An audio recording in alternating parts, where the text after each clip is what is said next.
Buenos días, familia. Gracias por sintonizarnos una vez más en Compartamos un tiempo juntos. Ustedes recordarán que habíamos hablado las veces anteriores acerca del primero y segundo capítulo del libro de Daniel, que está en el Antiguo Testamento de la Palabra de Dios. En el primer capítulo habíamos hablado de que el rey Nabucodonosor, rey de Babilonia, había atacado al rey de Judá y tomó prisioneros a mucha gente, dentro de ellos 4 muchachos jóvenes de la tribu de Judá, que estaban aptos para aprender y para servir en el reinado. En el segundo capítulo vimos de que el rey Nabucodonosor tuvo un sueño o varios sueños complicados y pidió que sus adivinos, sus brujos, interpretaran el sueño sin saber cuál era este. Entonces nadie pudo hacer, entonces mandó a matar a todos. Y cuando Daniel apareció en el escenario ahí, pues Daniel dijo cuál era el sueño y cuál era la interpretación, circunstancia que impresionó tanto al rey Nabucodonosor que acabó reconociendo de que el Dios de Israel, el Dios de Judá, nuestro Dios todopoderoso, es un Dios verdadero. Aparentemente ahí se terminaban las peleas y las luchas que tenía el pueblo de Judá con Nabucodonosor, con el rey de Babilonia, por haber reconocido al Dios verdadero. Pero no queda así. Vamos a hablar ahora del capítulo 3 del mismo libro de Daniel. Y comienza el versículo 1 de la siguiente manera, me van a permitir leerlo. El rey Nabucodonosor hizo una estatua de oro que medía 27 metros de altura y 2,5 metros de ancho. La levantó sobre la llanura de Dura, en la provincia de Babilonia. Vea usted qué curiosidad, después de haber reconocido al Rey Todopoderoso, al Dios Todopoderoso, el rey de Babilonia manda hacer una estatua muy grande, imagínense casi 30 metros de alto por 3 metros de ancho, una estatua muy grande, y dice que fue ubicada sobre la llanura de Dura. Como el nombre lo indica, una llanura, un sitio muy plano, en donde una estatua de 30 metros pues era fácil de divisar a muy gran distancia. La palabra de Dios no dice de qué era la estatua, pero podemos imaginarnos que de pronto era del mismo rey, o era de algo parecido, pero la simbología o la interpretación que quería dar el rey de Babilonia era el poder absoluto de él sobre todo el territorio, y quizás hasta quitar a Dios de su poder, de su lugar natural, de su lugar sobrenatural, más bien interpretándolo así.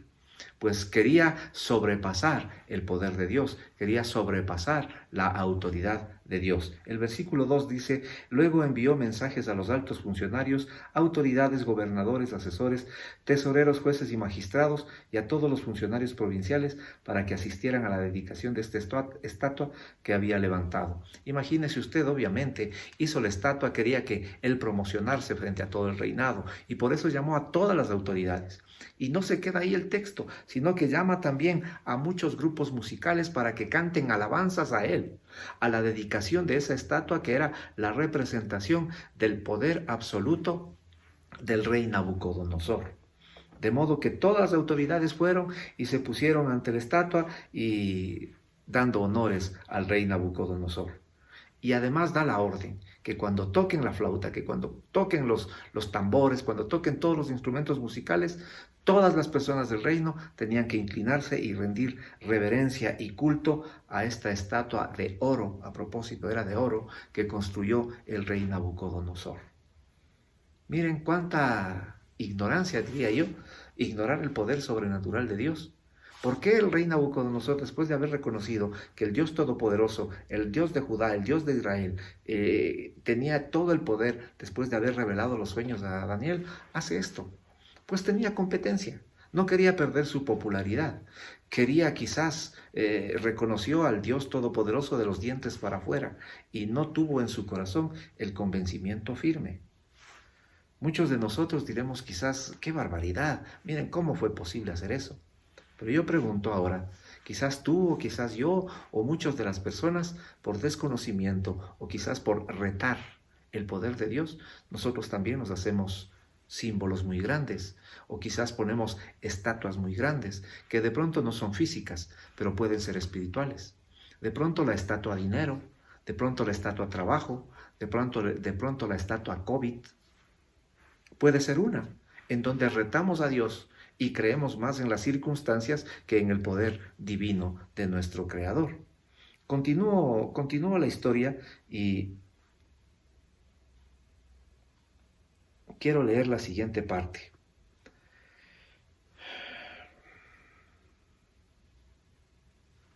Sin embargo, dice el versículo 8, algunos de los astrólogos se presentaron ante el rey Nabucodonosor y denunciaron a los judíos.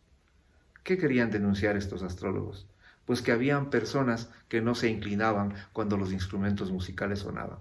Habían algunas personas que se mantenían en sus convicciones y no rendían culto, no adoraban a esa estatua que representaba el poder de Nabucodonosor. Entonces, pues estas personas eran los tres amigos de Daniel. En este cuadro Daniel no sale, simplemente está Sadrach, Mesach y Abednego. Se negaron a servir a esos dioses, se negaron a inclinarse ante la estatua que representaba, como dijimos, el poder de Nabucodonosor. Entonces, Nabucodonosor se entera de esto y les dice que les da una nueva oportunidad para rendirse, para que rindan culto a la estatua que he hecho cuando oigan el sonido de los instrumentos musicales. Sin embargo, les dijo, si se niegan, serán inmediatamente arrojados al horno ardiente y entonces, ¿qué Dios podrá rescatarles de mi poder? Mira, el rey Nabucodonosor estaba retando muy fuertemente a Dios. ¿Quién les va a salvar de mi poder? En otras palabras, yo soy más poderoso que cualquier otro Dios que existe sobre la faz de la tierra. Insisto yo, no es Nabucodonosor únicamente quien hizo esto. La palabra de Dios y los ejemplos están escritos en la Biblia para que nosotros aprendamos de ellos y podamos hacer analogías de cuáles son las grandes estatuas que tenemos en nuestro cuerpo, en nuestra vida, en la vida diaria, que muchos de nosotros retamos a Dios al ponerlas frente a nosotros. Nabucodonosor dijo que si es que no rinden culto a la imagen que él hizo, pues serían mandados al horno de fuego. Entonces, la parte principal, la enseñanza principal, a mi criterio, está en los versículos 17 y 18 del capítulo 3 de Daniel, que lo voy a leer.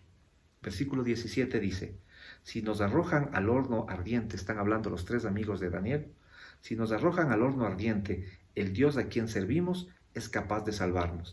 Él nos rescatará de su poder. Su majestad le dicen al rey. Mándenos, si nos manda al horno de fuego, dicen, mi Dios nos rescatará de ahí. Su poder nos rescatará. Pero no tienen la seguridad de eso. Y el versículo 18 dice, pero aunque no lo hiciera, deseamos dejar en claro ante usted que jamás serviremos a sus dioses ni rendiremos culto a la estatua de oro que usted ha levantado.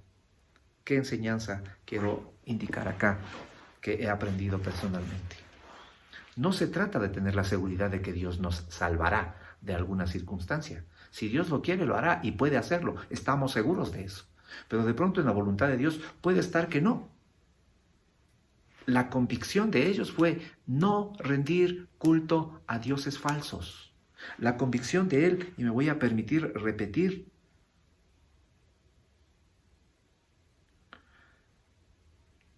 deseamos dejar en claro ante usted que jamás serviremos a sus dioses ni rendiremos culto a la estatua de oro que usted ha levantado. En otras palabras, no vamos a rendir culto a usted, le dicen a Nabucodonosor. Rendiremos culto siempre a nuestro Dios Todopoderoso. ¿Esa es tu convicción? Quizás las circunstancias que nos rodean con el COVID-19 alrededor de toda nuestra vida, nos hacen pensar de que ciertas circunstancias nos van a atacar y nuestro Dios de pronto no nos va a salvar. Bueno, Dios tiene el poder de hacerlo. La voluntad está en Él, la decisión está en Él. Nosotros podemos decir, Él nos salvará con seguridad, quizás no como los amigos de Daniel. Dice, estamos convencidos que Dios puede salvarnos. Pero si no lo hace, cualquier circunstancia, no claudicaremos, sabiendo de que no vamos a rendir culto a dioses falsos, no vamos a rendir culto a persona alguna, solo al Dios Todopoderoso. Por eso, esta pandemia que nos está rodeando, que pronto se acabará, Dios mediante, no tiene más poder que Dios. Y Dios sabe en dónde está nuestra voluntad, en dónde está nuestra confianza.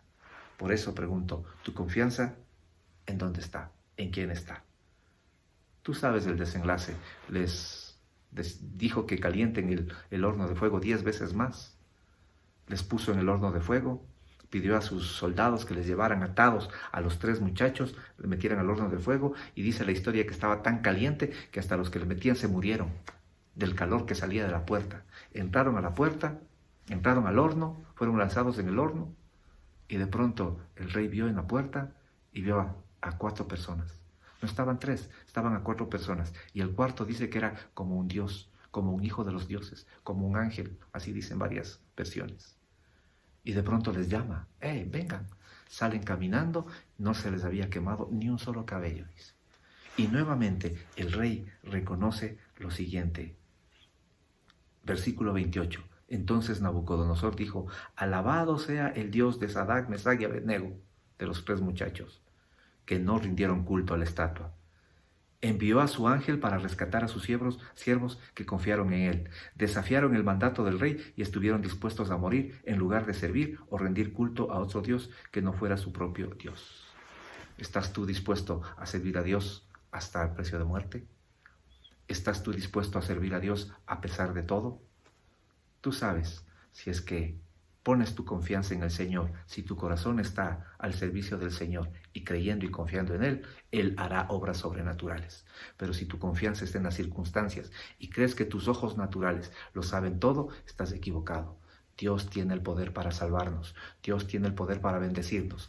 Lo que hay que hacer es confiar en Él. Su voluntad no es igual que la nuestra, pero es mejor que la que nosotros pensamos. Él tiene planes de bienestar y no de calamidad para ti, para mí, para nuestras familias. Él tiene un poder sobrenatural para bendecirnos día a día. Confía en Él. Que el Señor te bendiga y que tengas un buen día.